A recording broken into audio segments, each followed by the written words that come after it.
Let's welcome Richard Spivey, Test Development Researcher at the Assessment Research Group of the British Council, who's going to be presenting a study he conducted along with Tony Clark, Senior Research Manager at Cambridge Assessment English, and Elaine Schmidt, Senior Research Manager at Cambridge Assessment English as well.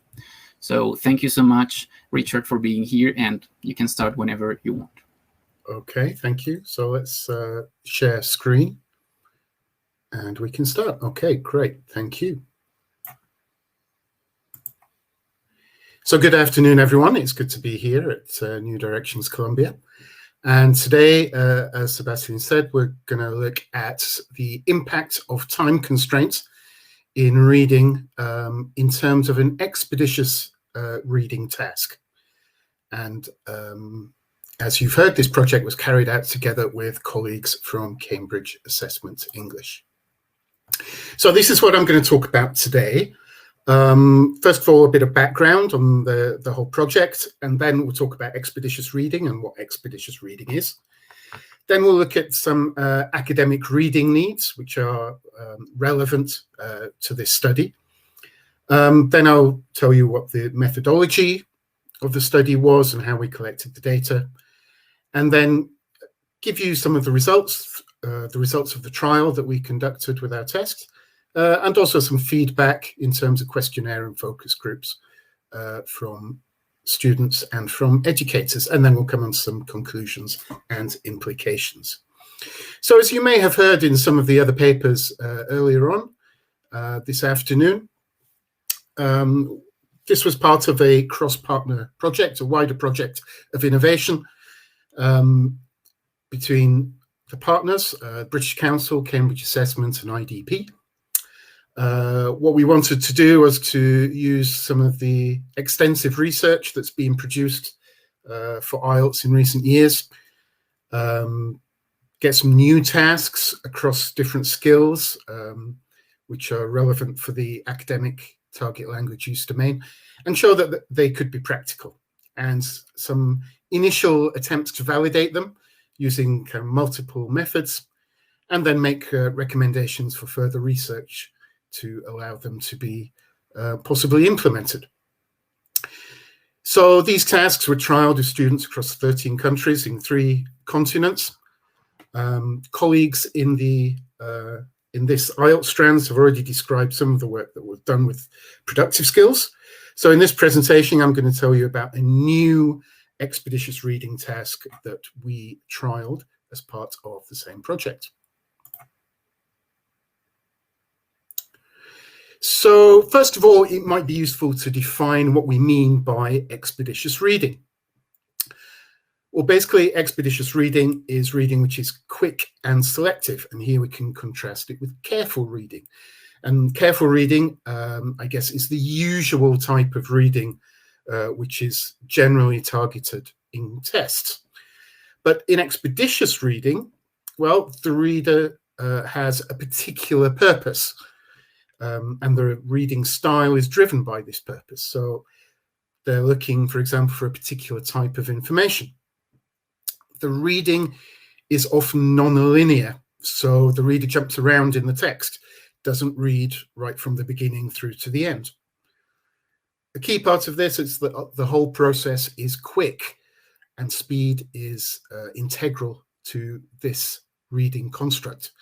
By definition, it means reading under time pressure. And this means that usually there isn't time to read the whole text. So the reader only looks at key parts of the text. They're being selective. Some careful reading might happen, but this is not the main element. And this, of course, is contrasted with careful reading, which is about reading a text from beginning to end, reading slowly and attempting to gain full comprehension. So this is not that type of reading. This is the quick and selective reading of expeditious style. Now, the theoretical basis for this is the socio-cognitive model reading developed by Khalifa and Weir. We won't go into detail in this model here. You can see it's quite complex, but we just want to show you how this expeditious reading fits into the larger system. In general, in this model, you can see three columns there. On the left is kind of metacognitive activities. So these are the conscious strategies which are used by the reader. In the middle, you have the cognitive processes, the kind of psychological processes that are happening while reading the text. And on the right-hand side, we've got the knowledge which is needed to carry out the reading task. So that could be grammar or vocabulary or other types of linguistic knowledge. So what we're concerned with here is that the goal setter here determines what type of reading is going to be used for, the context and the purpose. So the reading process begins with this goal setter, which sets the goal for the reading, gives it purpose. And the reader decides what type of reading is necessary to meet their purpose when approaching a text. And a decision will be made whether to read globally, that's over the whole text, or locally, that's looking at a small part of the text, and also whether to read expeditiously, as we've seen, or carefully. And we can see how this in a little bit more detail in this next slide. So this is a more detailed view of these different types of reading, and it also uses a few terms that you might be perhaps a bit more familiar with. So the new task type that was used in this study aimed to test global reading, and so global and expeditious. So according to these descriptions, it corresponded most closely to skimming for overall ideas and search reading, which is looking for information on predetermined topics. So two main types of expeditious reading targeted here. So reading for gist, understanding superordinate main ideas.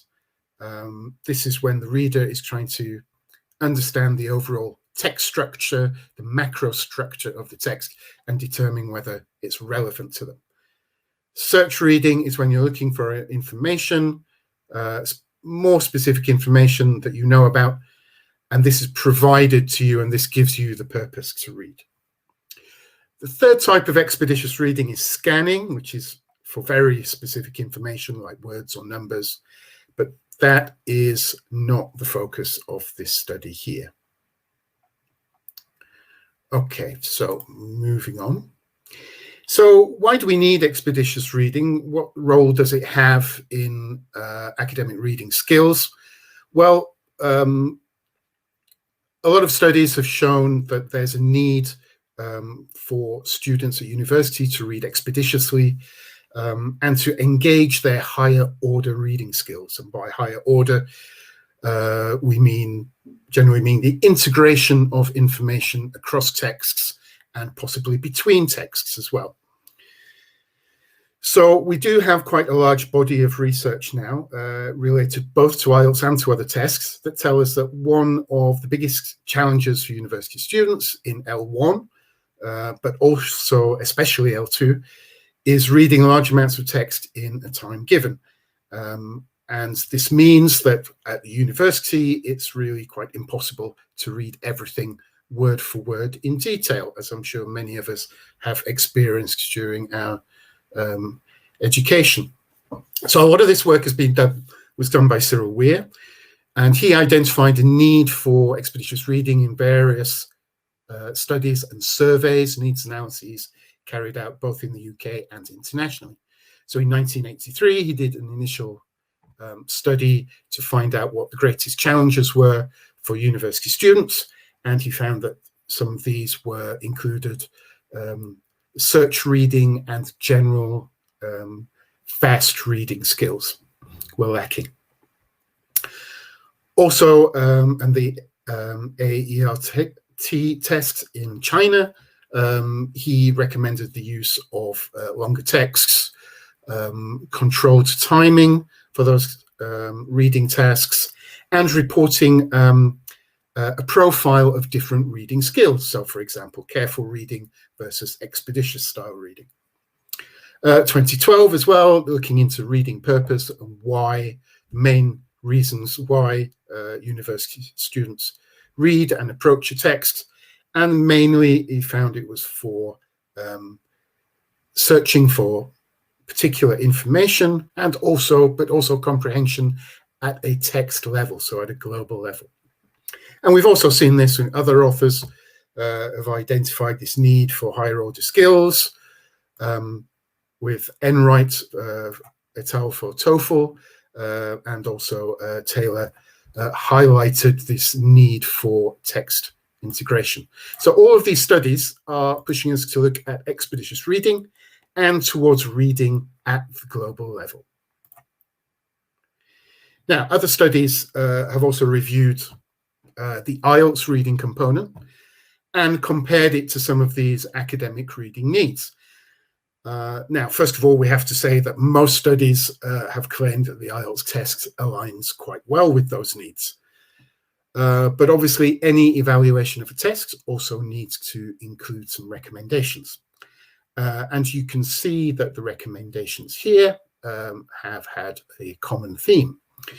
So in 2016, Owen found that there wasn't a great deal of expeditious reading either in IELTS and TOEFL. He was comparing the two tests. Stephen Bax found that there was that greater importance was needed for expeditious reading because successful students and successful candidates on IELTS were able to develop this skill.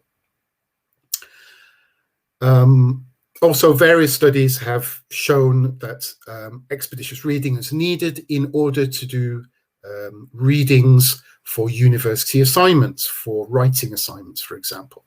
So that here there was a bit of a skills gap with the current IELTS test, that they needed greater coverage of this. And more recently, there's been a direct recommendation for such a reading task, as you can see in this Weir and Chan study from the University of Bedfordshire. Another important resource for understanding the reading construct is in the CEFR and the CEFR illustrative descriptor scales.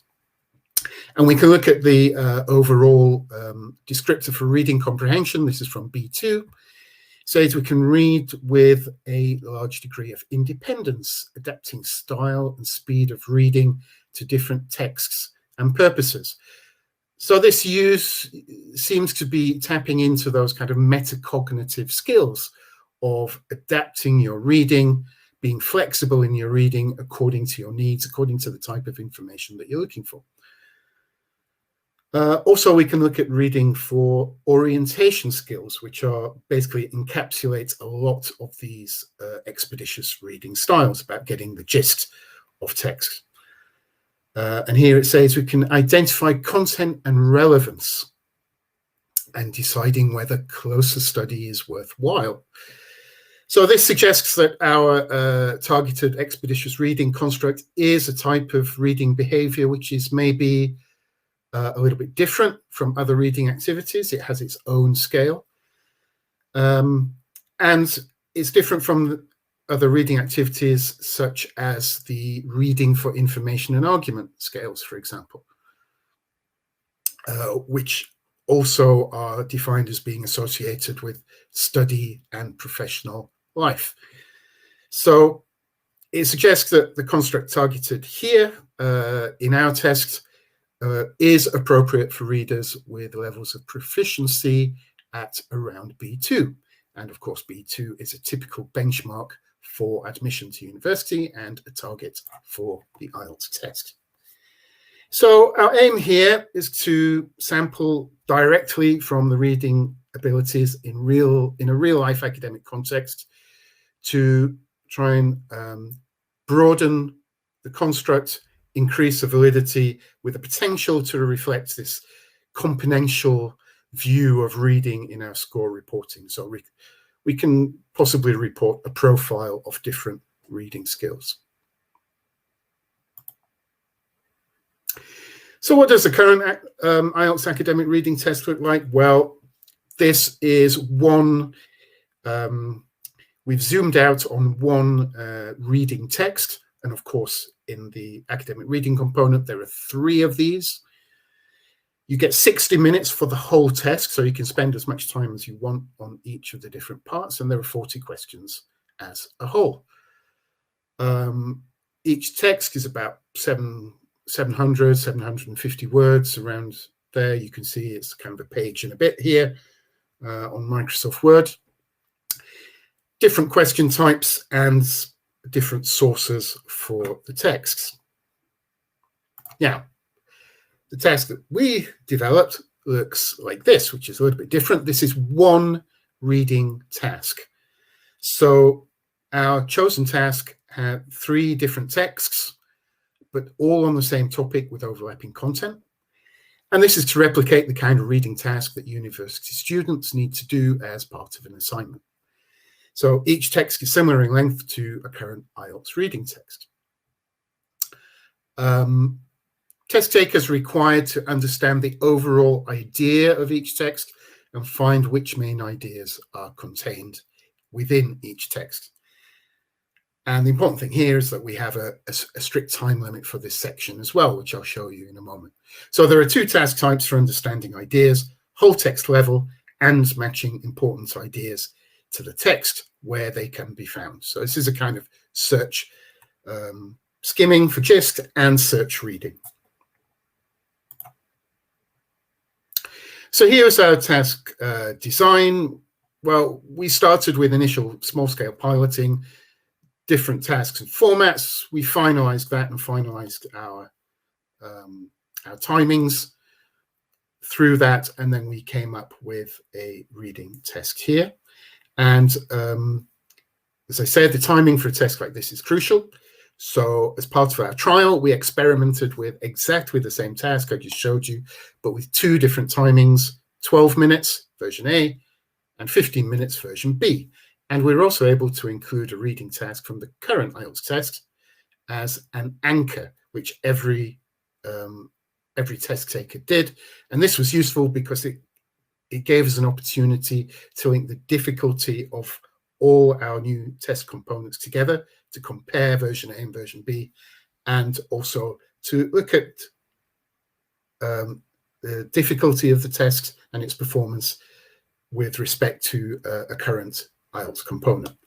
So here we can see we got data from all kinds of different sources. The scores, obviously, we did different analyses, and we also had focus groups with expert EAP practitioners and students who were doing the test in addition to the questionnaires which they filled out.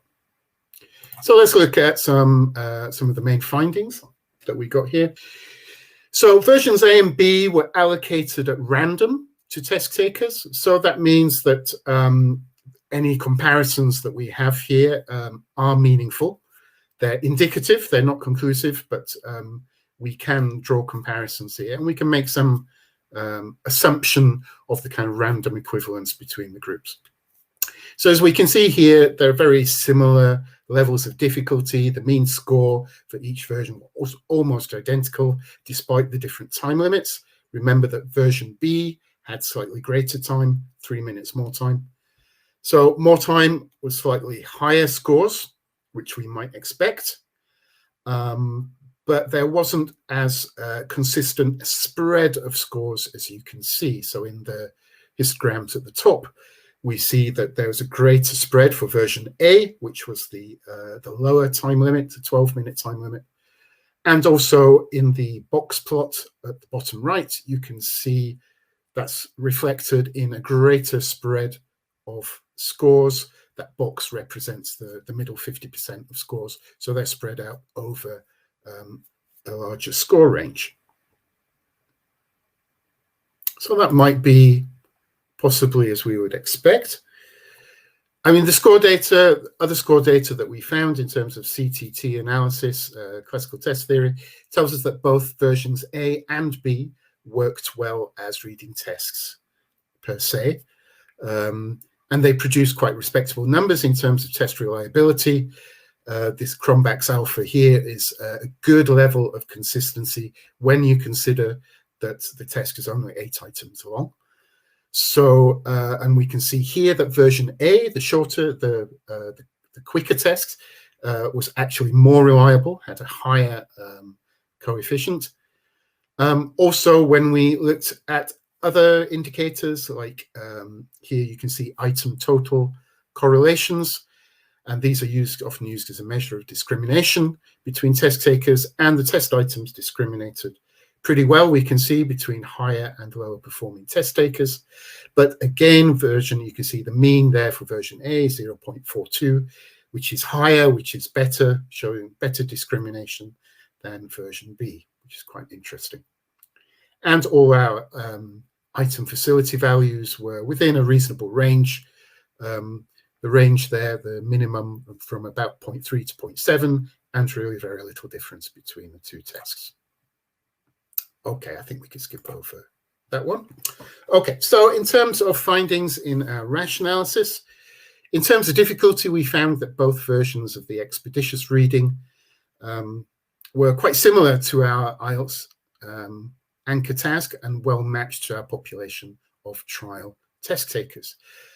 You can see in this diagram from the RAAS analysis on the right, the red box on the right shows the items for both expeditious and the anchor readings. The more difficult items are towards the top and the relatively easy ones towards the bottom.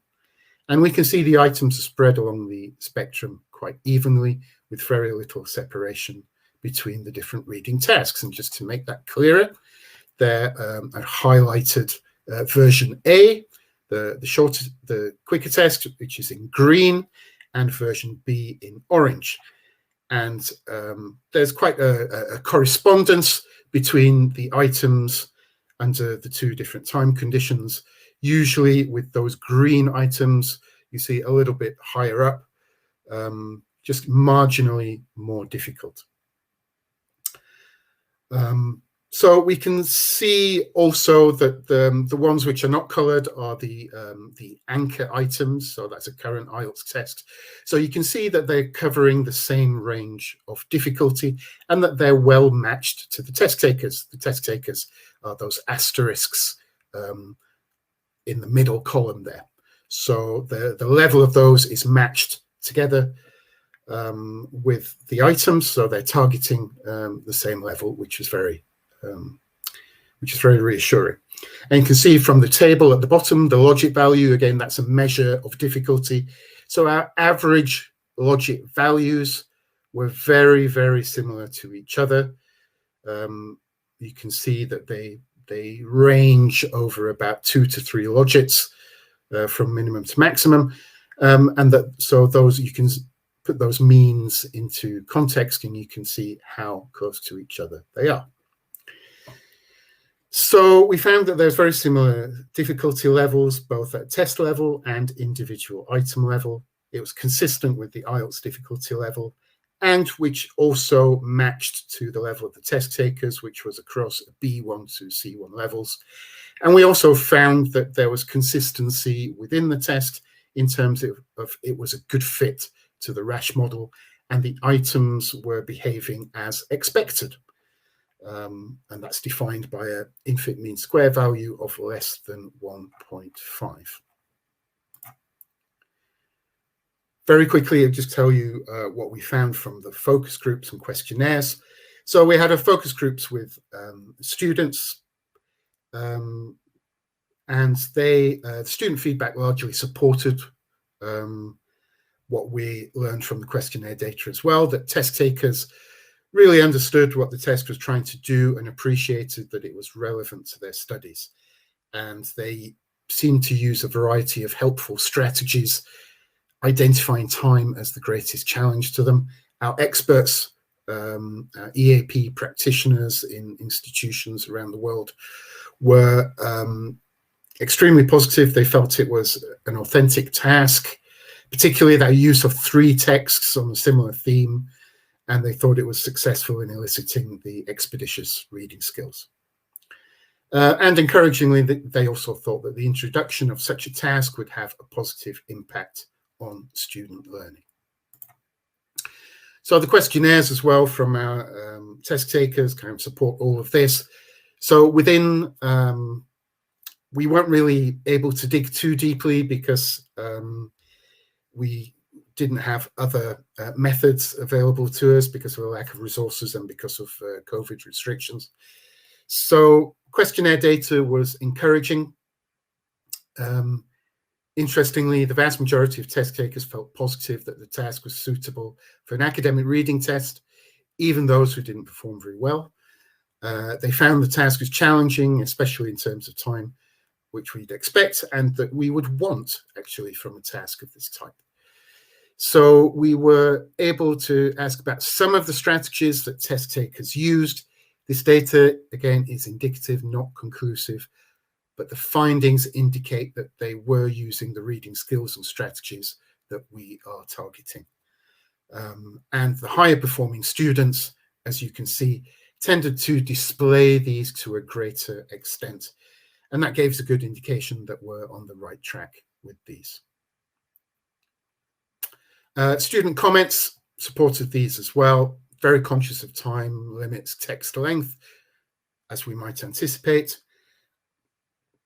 Also commented on the layout of the test, which is very important for this type of reading test. We had many comments about the test as well, including the one you can see here. So lots of test takers actually said, well, the test was difficult, but we can appreciate the purpose behind it and that it's actually a good academic reading test, which was quite interesting. So to sum up, overall, what can we say? Well, the trial does seem to have been quite successful. We do have a viable test for further investigation and development. Both of our test versions, version A, 12 minutes, and B, performed quite well, but version A seemed to perform a little bit better. And that can be the basis for future development. It was perceived positively by our stakeholders, and there were some indications that we were targeting our intended construct of expeditious reading. Of course, we can do more. We can get more validation evidence to support the constructs by verbal protocols, eye tracking, or other methods.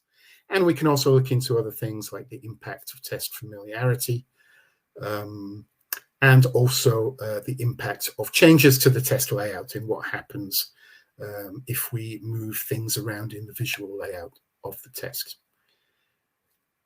So that's all I think we have time for. So thank you very much.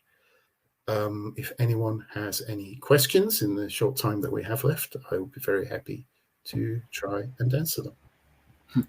All right. Well, just as Richard said, if you have any questions, maybe we have time for one. So let's see if we have one. Well, apparently not. Well, I wouldn't like to finish today's session without a question, because I do have one. So I would like to know, you mentioned during the theoretical reference you used, you talked a little bit about metacognitive strategies, and in the end you mentioned how you could see that they were some strategies and reading strategies were used by the students. I would like to know, what do you think during this research, what do you think the relationship between expeditive reading and metacognitive strategies is? Because, well, we use, when we teach metacognitive strategies, of course, one of them is skimming, for example, one of the ones you mentioned.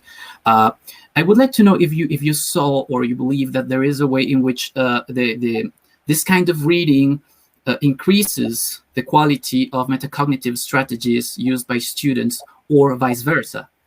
What do you think about that? Maybe expand a little bit on that. Well, the metacognitive strategies are an integral part of this. I think it puts, this type of reading puts metacognitive strategies to the forefront. So this is usually, you know, when you think if you're reading for pleasure, then the metacognitive strategies take a back seat, because what you're doing, you pick up a book, you pick up a magazine, and you just read. Whereas in a task like this, it's very deliberate. So strategy use is very high. So this is where teaching and the teaching of strategies becomes quite important as well. So I think, you know, they go together very, very carefully, and the metacognitive strategies determine what the cognitive strategies are going to be as well. So I don't know if that answers your question, but no, definitely, yeah. It was just I wanted to hear a little bit of your opinion. Well, thank you so much, because I do some. I think we've just got one. I think Emma in the audience has said, "Did we collect data on student preferences regarding time allowances. Well, we didn't, because everybody just did one of the versions of the test, either 12 minutes or 15 minutes. So they didn't really have anything to compare with. So they'd only seen one time condition. So they couldn't actually say, I wanted more time. The assumption we got from our feedback was that everybody would have wanted more time. Is that more time is always good, because obviously that gives you more of a chance to check answers, to read a bit more carefully. But we couldn't get a direct comparison from the test takers themselves. But again, that would be something that we could have a look at in future. It would be very interesting to dig into. Thank you, Emma. All right, thank you so much, Richard. Thank you so much, Emma, for your question as well. And well, so I think it's time to finish. So well, thank you so much, Richard, and of course, thank you, Tony and Elaine, for this interesting presentation. We're just going to finish. So thank you, Richard. Thank you.